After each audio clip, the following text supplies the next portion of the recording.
Hello, and welcome back. My name is Jack Blade, and for the first time ever, here I am. Why are we making this video today? Why am I here? Why am I not in-game? That is because we're actually looking to make everything we know about 1.0, because I feel like I'm looking all over YouTube, and it feels like you have like one video talking about one aspect over here, and one video talking about one aspect over here. Like, there's nothing coherent talking about it in one place. So what I kind of want to do is very quickly, with very little like detail or explanation, just go through everything we know about 1.0. Something you can also find on satisfactory.wiki.gg, and map changes and everything is like everything we know about the map changes. They are going to be available on Satisfactory Calculator in their interactive map. So I highly recommend, if you're looking for specific map changes and what it looks like, you head over to the satisfactory-calculator.com, and you go into the interactive map on top. Then you switch to Game Branch Stable instead of Early Access, and you will see the map as we know it, with like the changes we do know. Not all of them, of course. But like that's going to be the changes for the map, so you can look through those. So I'm not necessarily going to go super highly into detail, rather than just saying like map changes have been made. But we want to be looking at specifically the 1.0 update and what we do know about it. And let's get into it. And this is just like prep, because we're streaming this tomorrow, and I expect to see you guys there. And we'll have a great time. So let's jump into it. Let's start with the biggest misinformation campaign in Satisfactory right now, which is whether or not your save file is compatible. Like, if your Update 8 save file, is it compatible with 1.0? Yes, it is. You will be able to load the save from Update 8, but there are considerable limitations that makes it recommended to start a new save. I will be starting a new world. You can go check out the world tour that I released midnight last night, and you can check the beginner's guide series and everything. But that's going to be Update 8. I'm starting a whole new thing on stream tomorrow, and when the game releases at 5 p.m. CEST, like Central European Standard Time. So what are the limitations? Well, you will not be able to experience the story in full, a major feature that not necessarily fully available for you if you have already unlocked part of the progress. It will not prevent completion of the game, it will just not be story. Some milestones and MAM research will have to be unlocked again. Some resource node changes and moving about will cause miners on affected nodes to produce differently or stop working entirely. Keep that in mind. Recipe changes will cause the efficiency or functionality of factories to completely change. Some of them just shut down. So, like, you might, because of power changes and all of that kind of stuff, you might not even have a functioning factory at all. If you want to keep playing an Update 8 with your Update 8 save, basically your next, like, depending on how big it is, your next few hours in the game is going to be you going from factory to factory and checking, hey, is my miner correct? Is this unlocked? Do I have this? All of that kind of stuff. Okay. Let's move on to the story. The Satisfactory 1.0 will have a story. It has been written and rewritten and like changed and teased and hinted at, and there's been theory videos over the years. But yes, we will have story content. And once you start a 1.0 save, not your old Update 8 save, the story is mandatory if you want to actually complete the game. If you start a new save, not for the old saves going, okay? Some items are exclusively unlocked through the story. The story will not be the primary focus of the game, more being referred to as a narrative by Snoot and the other people in Coffee Stain. The story will be linear and not contain cutscenes. They don't want to take away from what they, like I say, content core of the gameplay is you building a factory. There shouldn't be too much of the, stuff. The story has been made smaller than originally envisioned. So if you had an expectation like this is going to be massive narrative, like Subnautica level, whatever, not really going to be the case.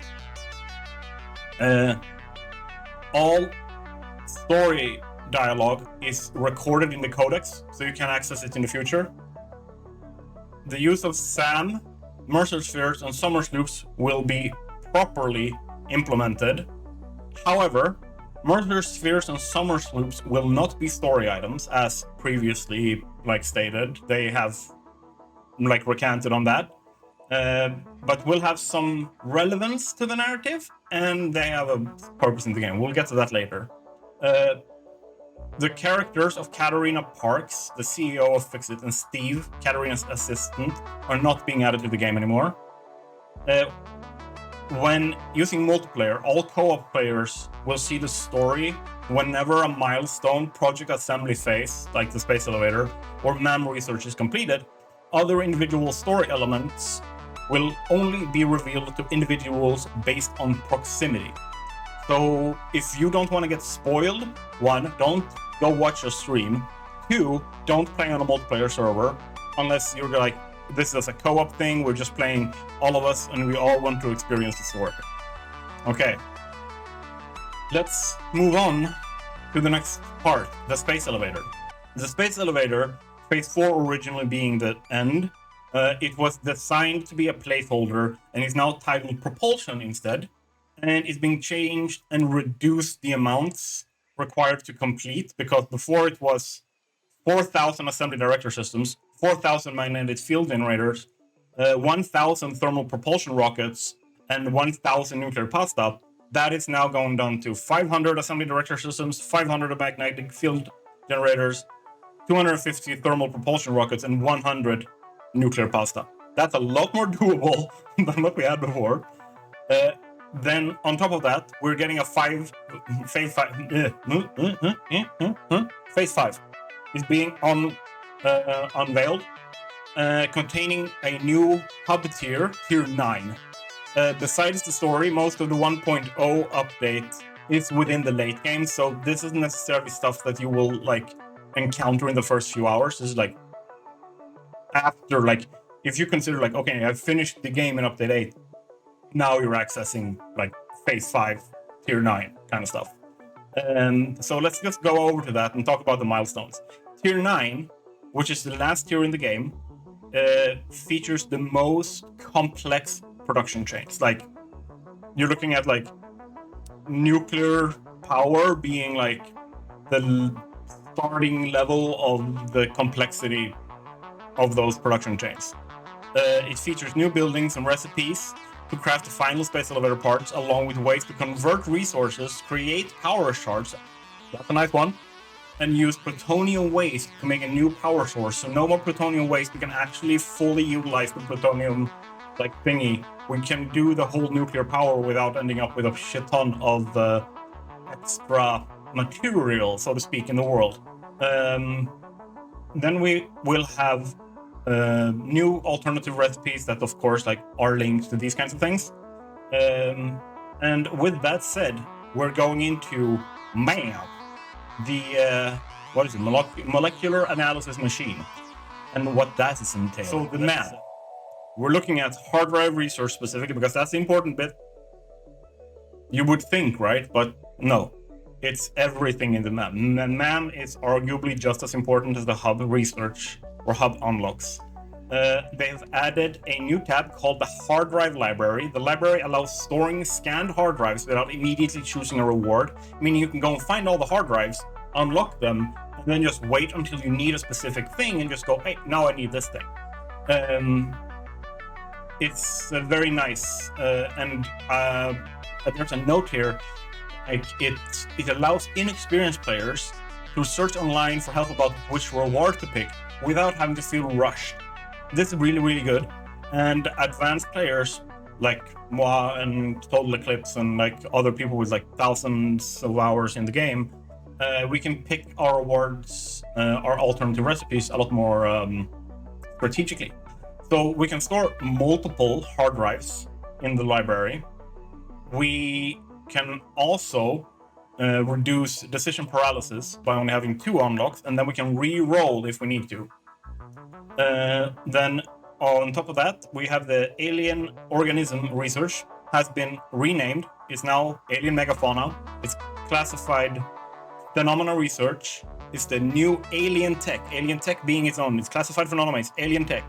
You get access to the dimensional depot, remote storage, alien production amplification, which is like puts summer loops in your machines and they multiply the output, so you don't change how much you put in, just how much you get out. I'm assuming this also multiplies the power usage of that machine. But then you get access to the alien power augmenters when you reach tier 6. So each augmenter you hook into a network, if I've understood this correctly, gives you an additional 10% boost to that network, plus 500 megawatts for each augmenter you hook in. So 10 augmenters gives you 100% extra power generation plus 5,000 megawatts. Not 5,000 megawatts, and then it's like it's an additive, not a multiplicative bonus. So yeah, with that, we are going to be looking at the new items that are in 1.0. We're going to go through this quite quickly because they are numerous, okay? So, take note. Reanimated SAM is produced in the constructor. SAM fluctuators is used in the manufacturer.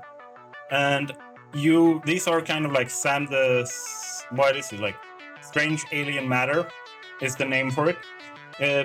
The reanimated SAM is used to make fixite ingots in the converter. So that's the thing you can only get out of the converter. You can't do that anywhere else, right? And then SAM fluctuator, produced in a manufacturer from reanimated SAM, wire and steel pipes. So reanimated SAM, once again, unlocks a lot of new stuff you can do. Diamonds, produced in the particle accelerators from coal. Very, very expensive. 600 coal per minute makes 30 diamonds per minute. That's hella expensive. I don't know how the converter transfer rate's gonna be, but I have a feeling I'm gonna need the converter to do that. And then you have time crystals that you make from diamonds. Packaged rocket fuel, like just rocket fuel. Can fuel coal generators, can fuel drones, can fuel your jetpacks. Like it's fuel, just assume it works as such. We have the fixite ingots, produced from iron ingots, deuterium ingots, or aluminium ingots, and reanimated SAM in the converter. Then we have fixite trigon. Yes. I think, was it Bits that called them the Toblerones? Yeah, I was thinking like nacho chips. Triangle part made from fixite ingots in a constructor, a stack size of 200. That's the information we got. Dark matter crystals, produced in the particle accelerator, using dark matter residue and diamonds. Dark matter crystals are used to make superposition oscillators, because big words are funny. Singularity cells and synthetic power shards. A completed rendition of the quantum crystal that was a thing for the longest time, like it was in the game and like teased and stuff like that a long time ago. And then we have the singularity cells. Spherical part, made nuclear pasta, dark matter crystal, iron plates, and concrete. Singularity cells are kind of like the box that you put the nuclear pasta in. Like it's a pre to actually being used to something. But yeah, we have the neural quantum processor remove quantum computers whose mesh replaces the supercomputer mesh. The supercomputers now look like the old quantum computers, and quantum computers are now neural quantum processor. It requires supercomputers, fixite trigons, time crystals, and excited photonic matter to be made. And that's about it. We have the AI expansion server made by combining excited photonic matter, superposition oscillators, neural quantum processor, and magnetic field generators, seen on a conveyor belt in when the Pioneer jumps over. So you can look at that. It is essentially the one of the space elevator parts. It looks like the jump pad from what's it called? Fortnite, more or less. Then we have the fixonium. It's a new radioactive component, and it is produced in the particle accelerator from plutonium waste, singularity cells, and dark matter residue. And it's worse than any other fuel type, but it has no waste, so it's a great way, if you don't want to sink it, it's a great way of getting like that little bit of extra power, depending on how much power compared to how much you use to make it. At which point, like, how many points do you get in the awesome sink for it? Because if the points doesn't give you consistent tickets, it's not really worth the points. Then it's better to use them for power and vice versa. So it's down to you. We're looking at new fluids as well. We're looking at excited photonic matter produced in the converter, requiring no solid or no fluid inputs. It's not a solid, liquid, gas, or plasma, but does behave like a gas in the game, so just think of it as a gas. I'm not going to go through that, but we have the dark matter residue produced by the quantum encoder as a byproduct in every recipe. Can also be produced in a converter. Cannot be packaged, so you need to make dark matter crystals and then sink those. Only way to get rid of this, otherwise this is the new thing we stack instead of plutonium waste. Rocket fuel. An extension to the turbo fuel production chain. It's made by combining nitric acid and turbo fuel in a blender. Produces compacted coal byproducts, so you can actually cycle that back and make more turbo fuel. Kind of like you do with the aluminium, like alumina solution, aluminum scraps kind of stuff with water already. And it can be used like any other fuel anywhere. Then we have ionized fuel, an extension to the turbo fuel production chain. So you can combine rocket fuel and power shards once you can automate them in tier 9 in the refinery. It produces a compacted coal byproduct as well. Can be used in vehicle fuel generators, and yeah, it's just like any other fuel. It's supposed to be like the bee's knees when it comes to fuel. So while it might not have the same like explosive power that the turbo fuel has, it is the best for burn rate and everything. So you're gonna make a lot of power if you use those in your fuel generators and stuff like that. Okay, so let's move on from the new items to our new buildings. Okay, new buildings. Quantum encoder, big thing unlocked tier 9. Converters also unlocked in tier 9, I assume. Then we have the conveyor belt Mark 6 and the conveyor lift Mark 6 that can move 1,200 items. God damn. What would I say? It's almost a 40% increase of items you can move on a belt. And it's also how we start using the tier 3 or Mark 3 miner fully overclocked and get all their outputs from a pure node. So really, really nice. And then we have the Blueprint Designer Mark II. It's a 40 by 40 by 40 meter area, like volume that you can build in. It's 5 by 5 foundations and then 10 walls tall. And then we have you cannot like load a blueprint into like from the first blueprint designer into the second. But if you just grab the blueprints in your build menu, you just press Q, go to build menu, blueprints, pick it from there and just place it, and it fits. You can fit it in there and it's gonna be no problem. And then we have the Alien Power Augmenter. It will create, like we talked about before, it gives us 10% extra power for the network it's connected to. It uses one summer loop, and then we get 500 megawatts of power from it as well. So some people might think that, well, we weren't supposed to get free power. You're not really doing that because they have made summer loops more rare in the game, which means that it's more work actually tracking down, finding them, and then be able to use them. And then it's they don't boost each other's powers either. So like depending on how you want to like balance that out, you are paying a price. You can't do this with everything, and you have to ask yourself the question: do you want to use this to augment the output of a network of machines, or do you want this to augment the power of your network? who knows? Like, I literally don't know until I try which one's better. And then we have the Dimensional Depot Uploader, which is the remote storage. And it uses immersive spheres to make the Dimensional Depot Uploader, which gives you like an extra tab in your build menu or like inventory where you have this, and you can stack up and like upload all items, but it's essentially limited to each item's stack size kind of thing. I don't know if you can upgrade that, but I do know that there was some kind of like upgrade for the speed of upload, I think, and you can also add multiple to set it up. Don't know how feasible that is, considering immersive spheres, just like the summer sloops, are limited items on the map, and there has been no indication, no hint of us actually, like, there's theories, but they're more speculation than anything, that you will be able to do something artificial that gives you the same effect. No idea what that is. It's supposed to be, but if we can do that, yes, then perfectly fine. Wow, go ahead. But before then, actually thinking about where you put them or changing where you have them depending on need might be a thing. So keep that in mind. We get some new decorative stuff. We got the new barrier types in both 1 and 4 meter versions. We got new fences, both clear and opaque types, a chain link fence and a glass fence, and we got 5 new types of windows. So that's very nice.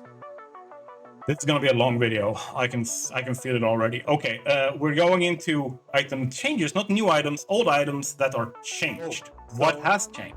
The gas mask is now unlocked in the mycelia research instead of the tier 5 hub unlock. The jetpack is now obtainable right at the start of tier 5 without needing to unlock oil processing first. This is really nice because it means we can use like liquid biofuel and stuff like that instead, or we can buy fuel in the awesome shop and use that. And let's see, we have the beacon. The beacon is removed from the game, hasn't been relevant since like before I started playing, so it hasn't been relevant for a while. It's superseded by map markers, so no. And they're also adjusting the uranium fuel unit alternate recipe that used beacons before. They're not using that anymore. Flower, petals, and color cartridges are removed from the game. All customization is now going to be free, which means that from the get-go, when you start, immediately, let's go paint the world. I'm planning to. I have made a color theory video, and I really want to get into applying all of that myself. Gotta check my mustache here. It's tickling my lips a little bit. Let's see here. We are looking at the quantum computer. It's removed from the game progression. Obtained items from pre-1.0 save files will remain, so you can have that as a museum piece, but it will have no use. Its mesh replaces the supercomputer mesh, which we talked about before. And then let's look at the iron ingots, alternate iron alloy ingots. Changed recipe craft time from 6 to 12, like this is a bunch of stuff, but alternative recipe iron alloy ingots have been changed. The copper alloy ingots have been changed. The encased industrial beams default recipe has changed, so it uses less steel beams and more concrete instead. So less steel, more limestone, or less coal and iron, more limestone for making the encased industrial beams. For me, that sounds like a really good thing because it means I can very much more easily get into encased industrial beam production, which is great when you start making the heavy modular frames, which is the next item. It's no longer used for building in tier 5 and early tier 6. It's going to unlock a lot of stuff faster for us. So this affects geothermal generators, which is going to be accessible to us earlier. There's going to be a lot more geysers as well, which means that it's a feasible power generation model for us earlier in the game, and overall more because there's going to be more power. The industrial fluid buffers will also be easier to build.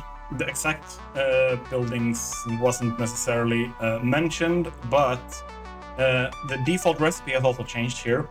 That steel pipe cost from 15 goes up to 20, and the screw cost goes from 100 to 120. So it becomes more expensive, but you need it later.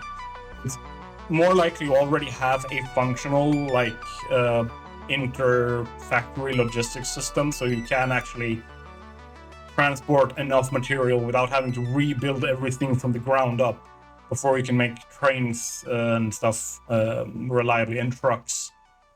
So circuit boards no longer used for any unlocks.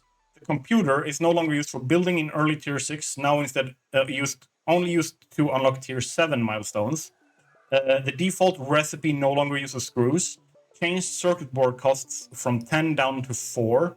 And they changed cable costs from 9 to 8 and changed plastic costs from 18 to 16. So generally, we're going to have an easier time building computers, especially with those screws. Like, I always unlock Caterium computers in update 8 and earlier because no, I'm not touching the base recipe for computers. Okay, so let's look at the supercomputer. It now uses the mesh from the quantum computer, which we've said a couple of times. It's no longer a part of the Caterium research tree in the map. It's a default thing you unlock in the hub.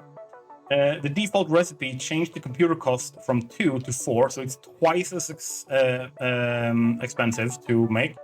And then the alternative super state computer changed the computer cost from 3 to 6, like it's doubled.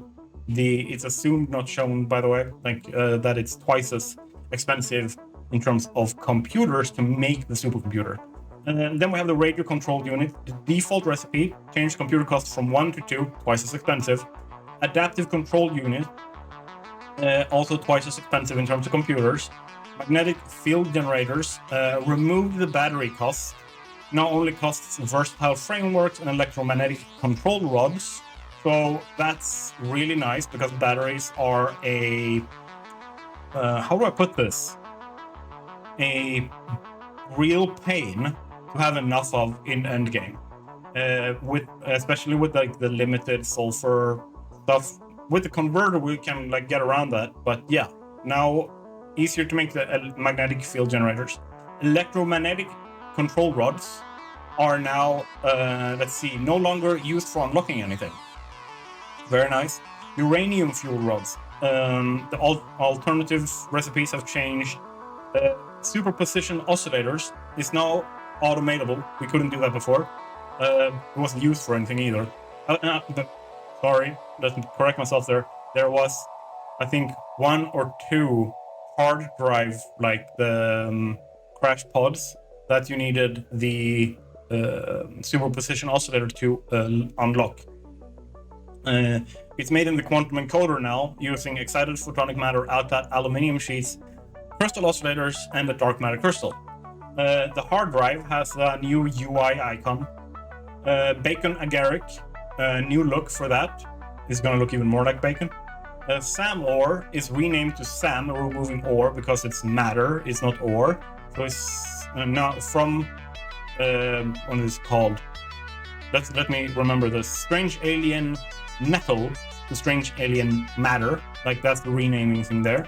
And it can be extracted from SAM resource nodes continuously, just like any other one. They're not limited anymore. They used to be. And they're used to craft reanimated SAM and SAM fluctuators redesigned alongside its resource node. So this looks new, looks cool, more purple pinkish, glowing, looks like space is stuck inside it. Then we have the Mercer sphere and Summers loops. Both Mercer loops and Summers spheres will not be story. We have talked about that. They have also changed and rebalanced the frequency of them. So Mercer spheres are going to be a lot more common than Summers loops. Someone threw around the number of like 50. I'm not sure exactly how that relates to anything. If the Summers loops are more like RS50 or that's just like a red herring, we don't know. Power shards actually can be made artificially in the quantum encoder using time crystals, dark matter crystals, quartz crystals, and excited photonic matter.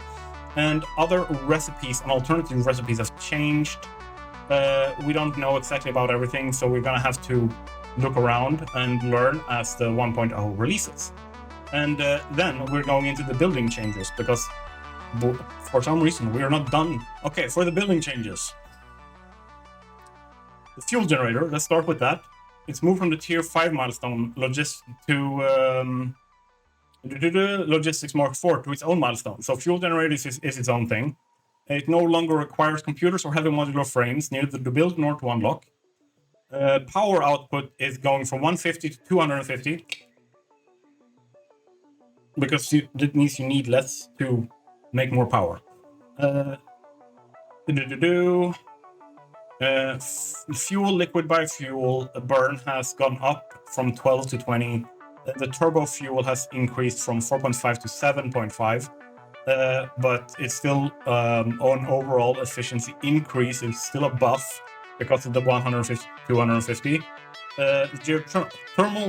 Geothermal generators now uses high-speed connectors instead of supercomputers, and they use no heavy modular frames, assumed as such, meaning that we can use them earlier.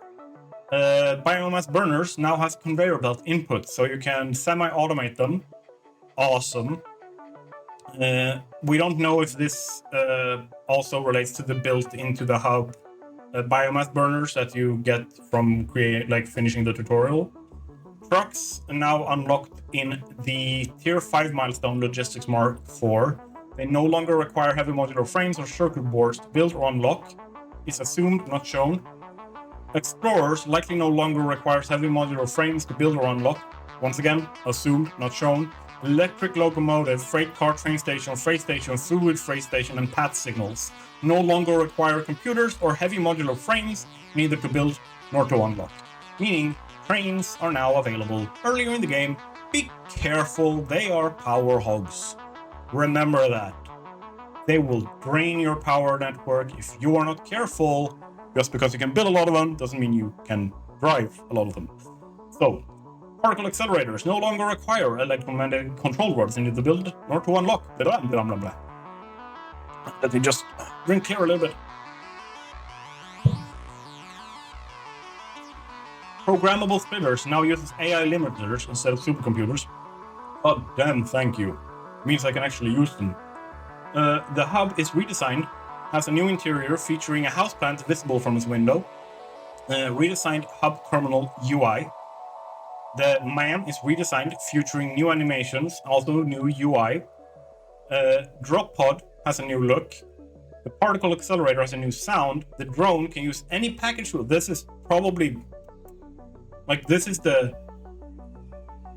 in my opinion, the most important update. The biggest change is you will now be able to use drones the second you hit, the unlock. You still need the aluminium stuff to build them, but you don't need to make batteries. You just need to have a bunch of fuel. So single items in low quantities moved over a long distance. You can use these drones whenever, instead of tractors, trains, and stuff like that, because you can only have X amount of batteries and then you run out of sulfur. Let's see. We have in the customizer some new stuff as well. So that's got a couple of things. So let's just mention that. There's just a few fast here. The customizer has new metallic finishes like gold, copper, and etc. seen on golden pipeline, golden valve, and use of copper metallic color.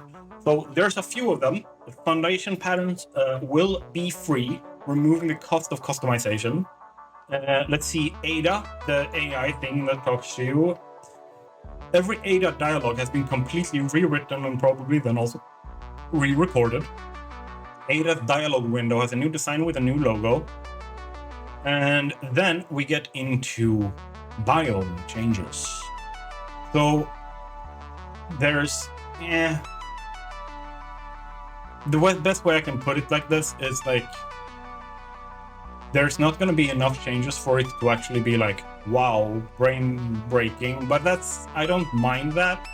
And basically it has to do with the they have already done a shit ton of updates and changes. There's only a few of them that might need some optimization, some floating trees fixed and stuff like that. Are there biomes that needs change and work? Yes, 100%. But there's not that much. So let's look at them. I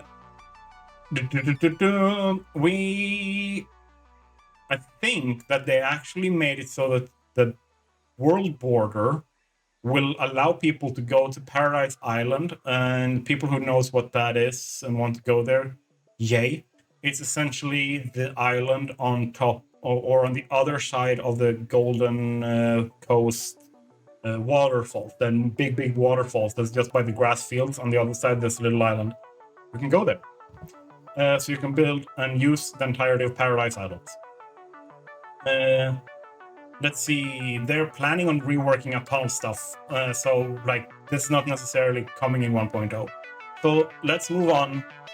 And now we're going to the big thing for free power generation. We are getting 12 new geysers are added all over the map, increasing the total number of geysers from 18 to 30. Some existing geysers had their purity levels decreased 1 level, while some other existing geysers had no change. Instead, we're getting 12 new geysers, and depending on the purity, you can get some pretty decent power out of that. If you rush that like pretty damn early, like even before you get to fuel generators, it can give you like that little bit of extra to run your trains or something that you might need. We're getting achievements for Steam and Epic Games. They're exclusive stuff. The use of advanced game settings will disable the ability for all achievements to be awarded. Some of them might still be, some of them not, depending on what you enable and disable. The use of game mods will not disable the ability for achievements to be awarded, so technically you can fix everything with just mods, which is like, I'm not going to be using anything except what helps me like make better videos, essentially. Perhaps Infinite Nudge.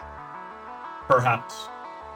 The crab boss, you know, will not be in 1.0. They decided to not do that. They had lots of problems with AI, and like it's not what the game is going to be. Like, no one cares about the crab boss. They want to build factories. We will have at least one additional track added to the soundtrack. The completion of World Perimeter started. Completion of World Perimeter started in update 8. I don't even know what that means. The look of water has been changed and improved. Swimming will be faster, and any death crates will not spawn underwater. No need to dive for them anymore. New window design is introduced. Yes, we know that part. Alien production amplification. Yes, we know that. We can overclock buildings. Oh yeah, here we go. This is the fun part. Now we're getting into quality of life improvements. Okay, like, I actually do believe that the drone change is probably the biggest quality of life change. Might be me. But specifically with mechanics and input and like all that kind of stuff, during construction, you only need to aim at a building based on what you are constructing.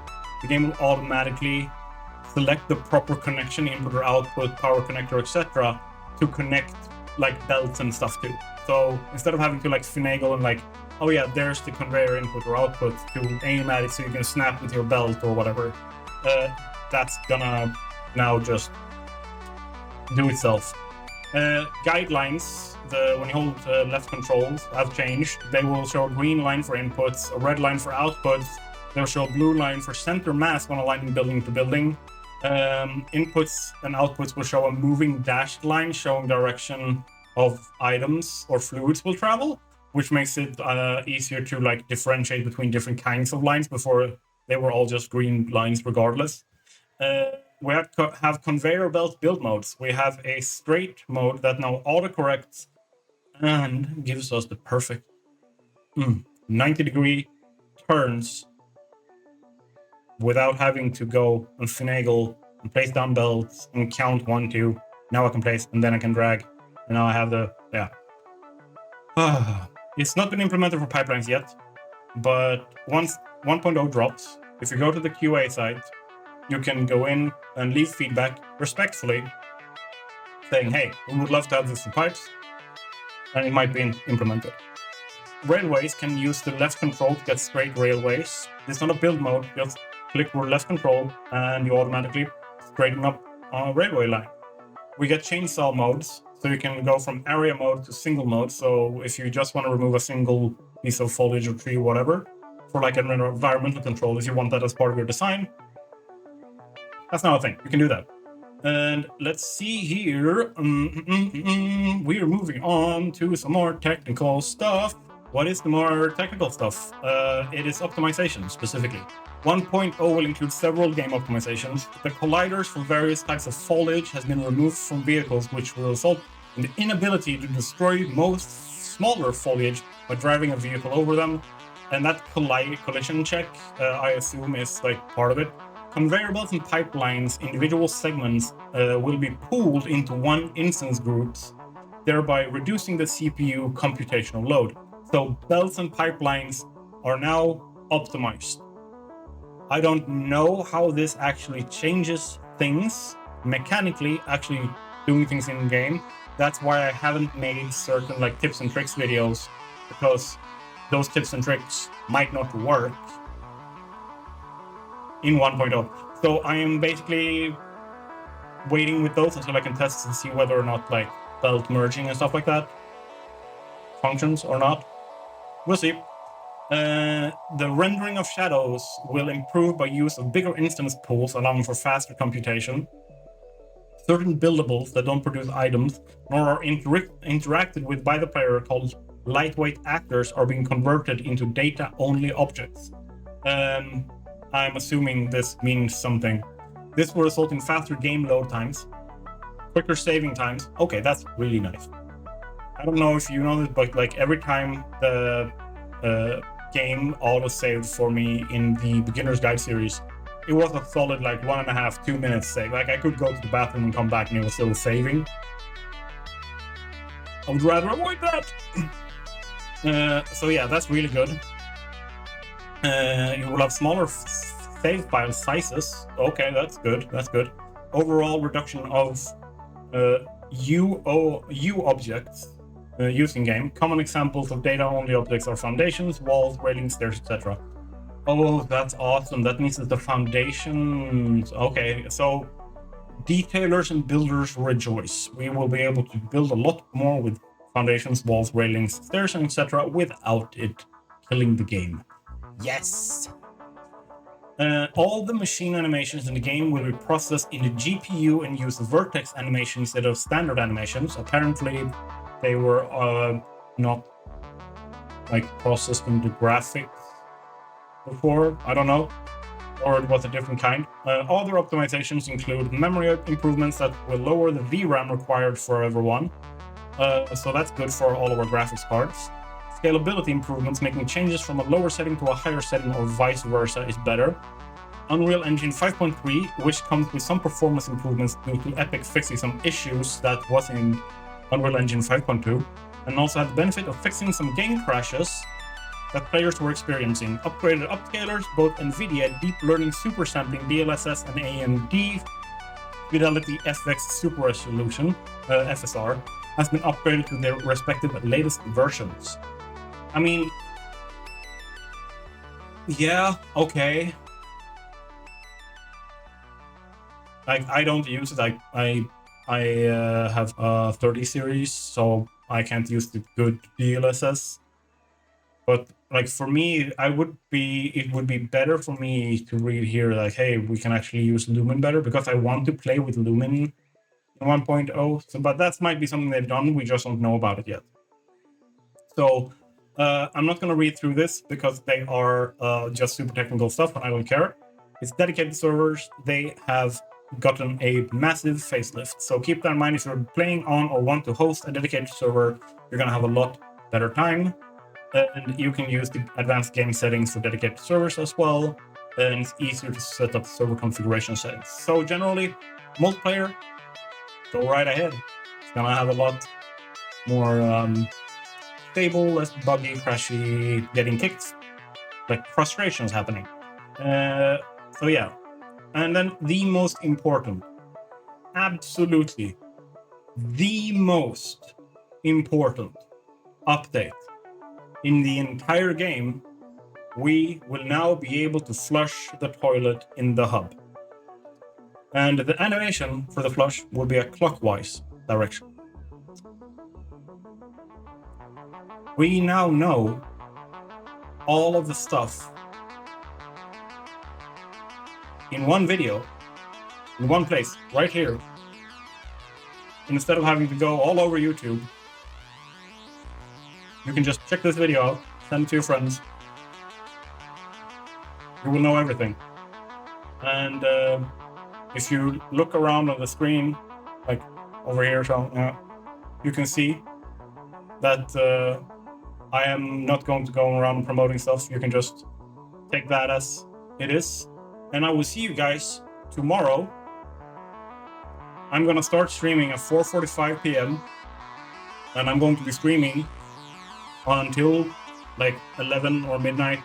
Don't really know yet. And I'm gonna be streaming Satisfactory 1.0, the release. And I'm gonna be starting the new world, and we're gonna be going completely ham. I want to see you there. Have a great time, everyone. And bye.